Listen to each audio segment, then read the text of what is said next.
So இந்த மாதிரி வந்துச்சுன்னா டிஎம்கேவும் ஏடிஎம்கேவும் ஷீட் ஷேரிங் வந்து எப்படி பண்ணுவாங்க?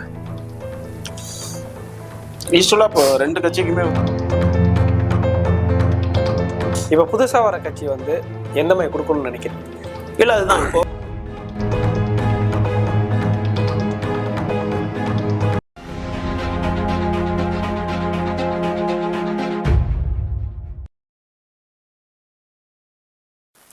நியூஸ் தமிழ்நாடு நேயர்களுக்கு வணக்கம் சார். ஸ்ரீகாந்த் சார் வணக்கம். இன்றைக்கு நம்மளோட தமிழ்நாடு அரசியல் களத்தில் 4 முனை போட்டியாக தான் இருக்கும். கண்டிப்பாக 4 முனை போட்டியாக தான் இருக்கும். ஏன்னா என்டிஏ கூட்டணி ஒன்று, டிஎம்கே அலைன்ஸ் ஒன்று, நாம் தமிழர் சீமான் அவங்க தனியாக, டிவிகே தனியாக, இப்படி தான் இருக்கும். ஸோ இந்த மாதிரி வந்துச்சுன்னா டிஎம்கேவும் ஏடிஎம்கேவும் ஷீட் ஷேரிங் வந்து எப்படி பண்ணுவாங்க?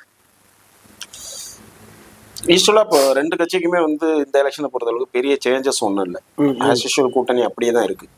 நிறைய மாற்றங்கள் வரும், தேர்ட் ஆப்ஷன் ஒன்று வந்ததுனால சேஞ்சஸ் நிறைய இருக்கும் அப்படின்னு ஒரு பெரிய எதிர்பார்ப்பு வந்து அரசியல் வட்டாரத்தில் இருந்தது. கிட்டத்தட்ட வந்து எம்பி எலெக்ஷனுக்கு அப்புறமாவே வந்து சூடு பிடிச்சிருச்சு.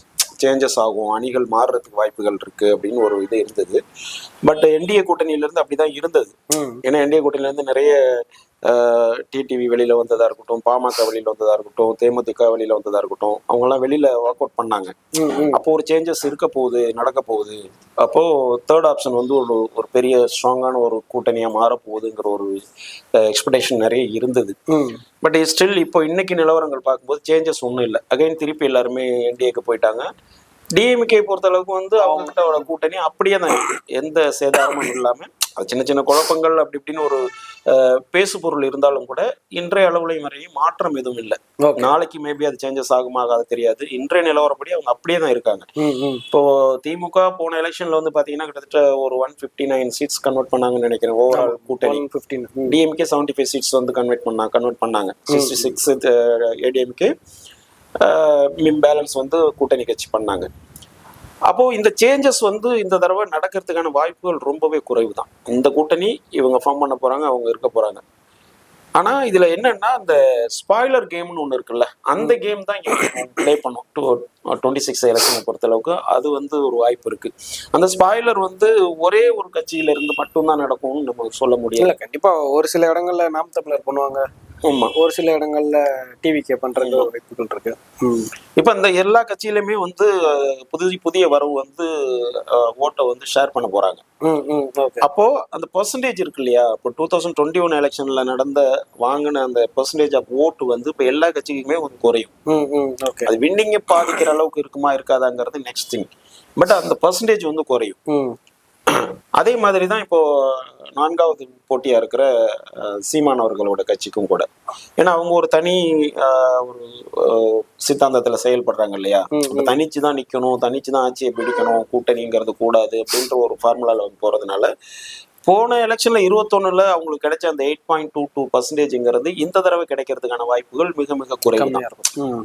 ஏன்னா இந்த ஒரு புதுசா ஒரு விஷயம் வரும்போது அது எல்லா இடத்துலயுமே இருந்துமே வந்து அந்த ஒரு அயற்சியில இருக்கிற தொண்டர்கள் அல்லது ஒரு ஏமாற்றத்துல இருக்கிற நிர்வாகிகள், ஒரு வின்னிங் கேப்பபிலிட்டிக்கு போக முடியாத கட்சியில இருக்கிற மெம்பர்ஸ், இவங்க எல்லாரோட பார்வையும் புதிய வரவு நோக்கி போகிறதுக்கான ஒரு வாய்ப்பு இருக்கு. அது டைரக்டா கட்சியில சேரலாம் அல்லது ஓட்டா ஷேர் ஆகலாம். இது நடக்கும். அப்படி பார்க்கும்போது பாத்தீங்கன்னா அந்த 21 எலெக்ஷன்ல வாங்கின அந்த பெர்சன்டேஜ் ஆஃப் ஓட்டு இந்த எலெக்ஷன்ல இருக்காது. அது ஈவன் ஏடிஎம்கேக்கும் இருக்காது, டிஎம்கேக்கும் இருக்காது. அப்ப அந்த மாதிரி நடக்கும்போது இந்த இதுல பாதிக்கப்பட போறது யாருன்னு பாத்தீங்கன்னா இந்த பிரைமரி போர்ஸா இருக்கிற ரெண்டு கட்சி இருக்கு இல்லையா, திமுக பிரைமரி போர்ஸ், இந்த பக்கம் ஏடிஎம்கே பிரைமரி போர்ஸ். இவங்க ரெண்டு பேருக்கும் சேதாரம் இருக்குமே ஒழிய அது பாதிப்பை பெருசா உண்டு பண்ணாது. வின்னிங்க நான் சொல்லல அந்த பெர்சன்டேஜ்ல. பட் சப்போர்ட்டிங் பார்ட்டி இருக்காங்கல்ல, அவங்க எல்லாம் ரொம்ப சஃபர் ஆவாங்க. அப்படி பாத்தீங்கன்னா விசிகா மிகப்பெரிய அளவுல பாதிப்பு அவங்களுக்கு உண்டாகும். கம்யூனிஸ்ட் கட்சிகளுக்கு பெரிய பாதிப்பு வரும், காங்கிரஸுக்கு வரும். அதே மாதிரி ஈவன் இங்க ஏடிஎம்கேல பாத்தீங்கன்னா பாமக, இப்ப தேமுதிக கூட மேபி அங்க போறதுக்கான வாய்ப்புகள் அதிகமா இருக்கு. அவங்களா இருக்கலாம், இல்ல டிடிவி கட்சி, பிஜேபி. இப்ப போன எலெக்ஷன்ல வந்து பாத்தீங்கன்னா பிஜேபி மட்டுமே 11 விழுக்காடு ஓட்டு வாங்கியிருக்காங்க. போன சட்டசபை தேர்தலில் 4 எம்எல்ஏக்கள் வின் பண்ணாங்க. ஓவராலா 18% அவங்க வந்து ஓட்டை கன்வெர்ட் பண்ணாங்க. அதெல்லாம் வந்து இந்த தடவை நடக்கிறதுக்கான வாய்ப்புகள் ரொம்ப குறைவு. ஓகே. இப்ப இந்த விஜய்ங்கிற ஒரு ஃபேக்டர் வந்து பாத்தீங்கன்னா ஒரு பெரிய அளவுல வந்து ஸ்பாய்லர் பண்ணுவார். ஒரு ஸ்பாய்லர் கேம் அவரை வச்சு நடக்கும்.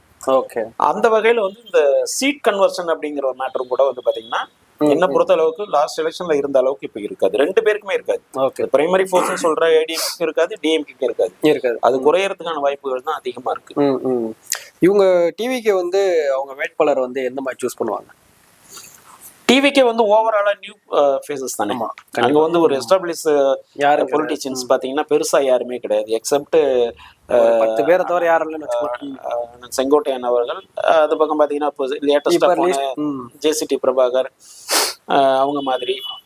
இன்னும் சொல்ல போனா இப்போ அதிமுகவுல இருந்து இப்போ அடுத்து கொஞ்சம் பேர் வர போறாங்க அந்த எக்ஸ்ல. அதுல ஒருவர்னு பாத்தீங்கன்னா விஎஸ் பாபு வடசென்னை ஆல்ரெடி போயிட்டு இருக்கு. ஆமா, சேர்றன்னு பேட்டியை கொடுத்துட்டாரு. பட் இன்னும் அதிகாரப்பூர்வமா சேரல. ஸோ இந்த மாதிரி பொலிட்டிக்கல் நாலேஜ் சொல்ல முடியாது, இல்ல அனுபவம்னு சொல்லலாம்.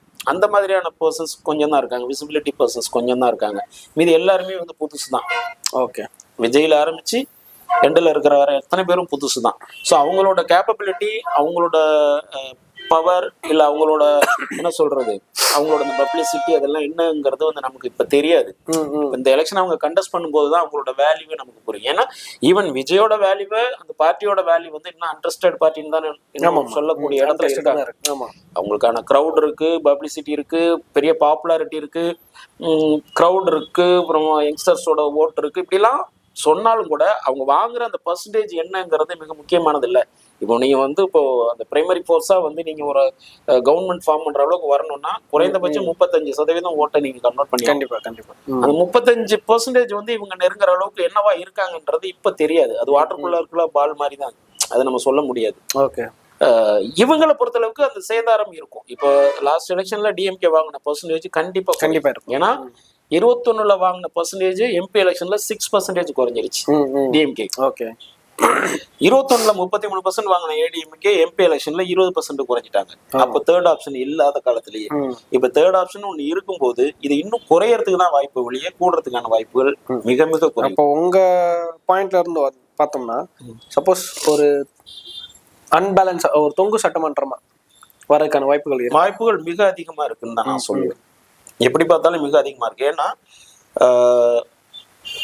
அதாவது 16 எலெக்ஷனுக்கு அப்புறம் பாத்தீங்கன்னா 16 எலெக்ஷன்ல வந்து பாத்தீங்கன்னா ஜெயலலிதாங்கிறவங்க இருந்தாங்க. அவங்க கண்டெஸ்ட் பண்ண எலெக்ஷன் இது. சோ அவங்களுக்கு விழுந்த ஓட்டு தான் அந்த அவங்க ஏடிஎம்கே கவர்மெண்ட் ஃபார்ம் பண்றதுக்கு முக்கிய காரணம். அது ஜெயலலிதா இருந்து நடந்த எலெக்ஷன் இது. அந்த 16க்கு அப்புறம் பாத்தீங்கன்னா இப்போ ஏடிஎம்கேல வந்து பாத்தீங்கன்னா ஒரு பவர்ஃபுல் லீடர் அல்லது ஒரு கரிஸ்மாட்டிக் லீடர் வந்து அங்க கிடையாது. ஏன்னா அந்த கட்சியை கரிஸ்மாட்டிக் லீடர் கொண்டு இயங்குற ஒரு கட்சி. அப்ப அது இல்லைங்கும் போது அந்த கட்சி வீழ்ச்சி அடைய ஆரம்பிக்குது. அங்கிருந்தே அவங்களோட பெர்சன்டேஜ் இப்போ 2016ல பாத்தீங்கன்னா கிட்டத்தட்ட 41% ஓட் பேங்க் வச்சிருந்தவங்க 21க்கு வரும்போது 33 குறையிறாங்க. அப்ப 2024 எம்பிக்கு வரும்போது 20 குறையிறாங்க. அதே மாதிரி டிஎம்கே எடுத்துக்கிட்டீங்கன்னா 2016ல அவங்க வாங்கின ஓட்டுக்கும் 2021ல வாங்குறதுக்கும் ஹைப் ஆகுறாங்க. 21ல அதிகமான ஓட் வாங்குறாங்க. அதுவே 2024 எம்பி எலெக்ஷன் வரும்போது 6% கம்மி ஆகுறாங்க. அப்ப தேர்ட் ஆப்ஷன்ங்கிற ஒரு விஷயமே கிடையாது. ஆளுமை மிக்க தலைவர்கள் கிடையாது. இன்னும் சொல்ல போனா ஸ்டாலின் அவர்களே நீங்க பாத்தீங்கன்னா ஜெயலலிதா ஆளுமையா இருக்கிற வரையில அவர் வந்து பவருக்கு வர முடியவே கிடையாது. அதை ஒத்துக்கணும். இப்ப நிறைய என்ன சொல்றாங்கன்னா ஸ்டாலின் வந்து கண்டினியூவா வின் பண்றாரு அப்படின்றத சொல்றாங்க. ஆனா அது எந்த காலத்துல வின் பண்றாருங்கிற விஷயத்த பாக்கணும். கண்டிப்பா ஜெயலலிதா ஆளுமையா இருக்கிற வரையில அவர் வின்னிங்க்கு வரவே இல்லை. அவங்க மறைந்த பிறகுதான் அவரோட வின்னிங் ஸ்டார்ட் ஆகுது. அப்ப அது காரணம் என்னன்னா ஒரு பவர்ஃபுல் லீடர்ஸ் இல்லாத காலம். ஆப்போசிஷன்ல ஸ்ட்ராங்கான ஒரு லீடர் இல்ல. ஒரு பெரிய இயக்கத்துக்கு அதை வழிநடத்துறதுக்கு ஒரு ஆளுமையான தலைவர் இல்லாத போது அந்த கட்சி பலவீனம் அடைகிற போது ஒரு கிடைக்கிற சக்சஸ் வந்து ஸ்டாலின் அவர்களுக்கு. புரியுதுங்களா? அப்போ ஆப்ஷன் இல்ல. ரெண்டே கட்சிங்கும் போது ஆப்ஷன்ல அது அங்கதான் போகணும். ஒன்னு ஏடிஎம்கே பிடிச்சவங்க ஏடிஎம்கே கூட, பிடிக்காதவன் டிஎம்கே போடுவான். டிஎம்கே பிடிச்சவன் டிஎம்கே போடுவான், பிடிக்காதவன் ஏடிஎம்கே போடுவான். இதே ஆப்ஷன் தான் இத்தனை வருஷ காலம். இப்போ தேர்ட் ஃப்ரண்ட்னு ஒன்று வரும்போது, தேர்ட் ஆப்ஷன் ஒன்று வரும்போது இது எல்லாம் மாறுறதுக்கான வாய்ப்புகள் நிறையவே இருக்கு. இந்த பர்சன்டேஜ் 2 பேருக்குமே குறையும். இப்போ அந்த மாதிரி பண்ணும்போது இப்போ 4வது சீமான் அவர்கள் ஒரு பக்கம் அவர் டிராவல் பண்ணும்போது அவருக்கும் சுத்தமா போகும்னு சொல்ல முடியாது. அவர் வாங்கின அந்த 8.22% குறையும், மோஸ்ட்லி குறையும். அப்ப அவர் கொஞ்சம் கன்வெர்ட் பண்றதுக்கு வாய்ப்பு இருக்கு. சீட்டு கொஞ்சம் எடுப்பாரு, சீட்டு எடுக்க மாட்டாரு, பெர்சன்டேஜ் கொஞ்சம் கிடைக்கும். இப்போ இதெல்லாம் ஓவராலா பார்க்கும்போது பாத்தீங்கன்னா ஒரு தொங்கு சட்டசபை அமையறதுக்கு தான் வாய்ப்புகள் அதிகமா இருக்கு. அந்த மாதிரி தொங்கு சட்டசபை அமைஞ்சுன்னா யாரை வந்து ஸ்டாண்ட் பண்ணுவாங்க? டிவிக்கு யார் சப்போர்ட் பண்ணுவாங்க? இல்ல இவங்க எல்லாம் சேர்ந்து டிவிக்கு சப்போர்ட் பண்ணுவாங்களா? அந்த மாதிரிங்கிற இல்ல அங்க இப்போ ஒரு அந்த மாதிரி ஒரு அசம்ஷன்ல தான் நம்ம பேசுறோம். அப்படி ஒரு சூழ்நிலை வந்துச்சுன்னு வச்சீங்கன்னா மெஜாரிட்டி யார் இருக்காங்களோ அவங்க தான் பொசிஷன் பண்ணுவாங்க. Okay okay. அப்ப நீங்க சொல்ற மாதிரி எடுத்தீங்கன்னா டிவிகே வந்து ஒரு நம்பர் ஆஃப் சீட்ஸ்ல ஜாஸ்தி இருக்காங்கன்னா அவங்கள மீதி இருக்கிறவங்க தான் சப்போர்ட் பண்ணி ஆகணும். அதுதான் சூழல். ஓகே. இல்ல ஒருவேளை டிஎம்கே வந்து கொஞ்சம் ஹையஸ்ட் சீட் எடுத்திருக்காங்க, பட் கவர்மெண்ட் ஃபார்ம் பண்ண முடியல அப்படின்னு சொல்லும்போது அவங்களுக்கு இவங்க வந்து சப்போர்ட் பண்றதுங்கிறது இம்பாசிபிள். ஏன்னா நீங்க யாரை எதுக்கு ஓட்டு வாங்குனீங்கன்னா அவங்களுக்கு சப்போர்ட் பண்ணும்போது அது பொலிட்டிக்கல் எத்திக்ஸ் கிடையாது. அது அவங்களோட கேரியர்ல அது சிக்கலாகும். அப்ப பண்ண முடியாது. அப்ப ஏடிஎம்கேல இருந்து பண்ண முடியாது. அப்ப என்ன நடக்கும்னா இந்த சப்போர்ட்டிங் பார்ட்டிஸ் இருக்காங்க இல்லையா, இவங்க சேஞ்சஸ் ஆகிறதுக்கான வாய்ப்புகள் அப்போ உருவாகும். அப்போ ஒரு பேரம் நடக்கும். இது ஆல் ஓவர் இந்தியாவுக்குள்ள எல்லா ஸ்டேட்லயும் நடக்கிறது தான். பிரைமரி போஸ்ட் வர முடியாது. ஏன்னா கொள்கை ரீதியா சித்தாந்த ரீதியா ஒரு ஆப்போசிஷன்ல இருந்து பழகினவங்க அந்த சப்போர்ட் பண்ணி ஒரு ஃபார்ம் பண்ண முடியாது. அப்போ சப்போர்ட்டிங்ல ஒரு ஃபார் எக்ஸாம்பிளுக்கு ஒரு பாமக ஒரு 10 சீட்டு வாங்கியிருக்கு, தேமுதிக ஒரு 8 சீட்டு வாங்கியிருக்கு, இப்படின்னு ஒரு சூழல் வச்சுன்னா அவங்க சேர்ந்து டிஎம்கே சப்போர்ட் பண்றதுக்கு ஒரு வாய்ப்பு வரும். அது ஒரு பெரிய விஷயமா நடக்காது. அங்க ஒரு எத்திக்ஸ் பாலிடிக்ஸ் அங்க தேவைப்படாது. ஈவன் விஜய் வந்து ஒரு 80 சீட்டு வாங்கிடுறாரு, அவருக்கு வந்து ஒரு பற்றாக்குறை ஏற்படுது. அப்படிங்கிற பட்சத்துல அங்க பாமக இருக்கலாம், தேமுதிகவா இருக்கலாம், விசிகாவா இருக்கலாம், கம்யூனிஸ்டா இருக்கலாம், காங்கிரஸா இருக்கலாம். சோ இவங்க எல்லாம் அந்த மாதிரி ஒரு சூழ்நிலை ஏற்படும் போது ஒரு கவர்மெண்ட் ஃபார்ம் பண்ணி ஆகணும். சூழ்நிலையை பொறுத்து ஒரு இமிடியேட்டா இன்னொரு எலெக்ஷனை சந்திக்கிறதுக்கு பொருளாதார சிக்கல் இருக்கு, இப்படி நிறைய காரணங்கள் இருக்கு. பொலிட்டிஷியன்ஸுக்குன்னு நிறைய காரணங்கள் இருக்கு. அந்த மாதிரி காரணங்கள் கொடுத்து ஃபார்ம் பண்றதுக்கு வாய்ப்புகள் இருக்கு. ஸோ இப்படிதான் நடக்குமே ஒழிய பிரைமரி போஸ்ட் ஒருத்தருக்கு ஒருத்தர் சப்போர்ட் பண்றது எந்த காலத்திலுமே நடக்காது. அது பொலிட்டிக்கல் எத்திக்ஸும் கிடையாது. Okay okay. இப்போ ஆண்டுகிட்டு இருக்கிற கட்சி டிஎம்கேவா இருக்கட்டும் இல்ல ஏடிஎம்கேவா இருக்கட்டும், இவங்களோட எலெக்ஷனோட அந்த அறிக்கைன்னு பாத்தீங்கன்னா இந்த 2000 தரேன், பஸ்ஸுக்கு ஃப்ரீ தரேன், தேர்தல் வாக்குறுதி இந்த மாதிரி தான் இருக்கு. இப்ப புதுசா வர கட்சி வந்து எந்த மாதிரி கொடுக்கணும்னு நினைக்கிறீங்க? இல்ல அதுதான் இப்போ ஒரு அரசியல் மாற்றம் அப்படிங்கிறது என்னன்னா